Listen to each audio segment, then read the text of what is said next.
لكن ذكاء البغبغان ده أوقات كتير مش بيبقى نعمة، ده بيبقى نقمة. البغبغان الرمادي الأفريقي ده لو اتحط في مكان ضيق كتير أو اتساب من غير اهتمام ورعاية كاملة هيخش في حالة اكتئاب، وهنا دي حالة اكتئاب بجد لدرجة إن هو ممكن يقطع ريشه بنفسه وكأنها نوع من أنواع عقاب النفس، بيجلد ذاته يعني.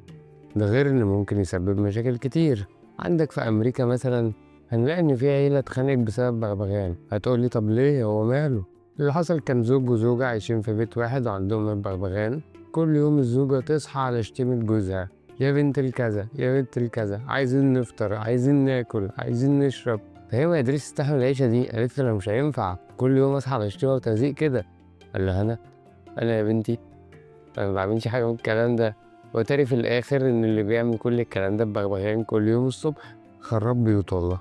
لكن أغرب موقف بقى حصل مع البغبغان الرمادي الأفريقي ده كان في بريطانيا، لما 5 بغبغانات من النوع ده اتجمعوا مع بعض وابتدوا يشتموا الزوار كلهم.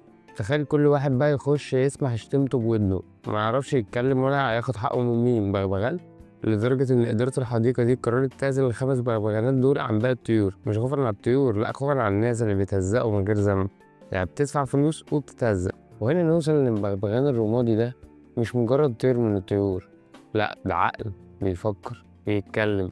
ممكن يكون أليفك المقرب أو ممكن يكون كابوسك وكابوس أهلك كلها، بس ده بيفرق على حسب أنت هتعلمه إزاي. زيها بالظبط زي التربية. في الآخر متنساش اللايك، سبسكرايب، سلام.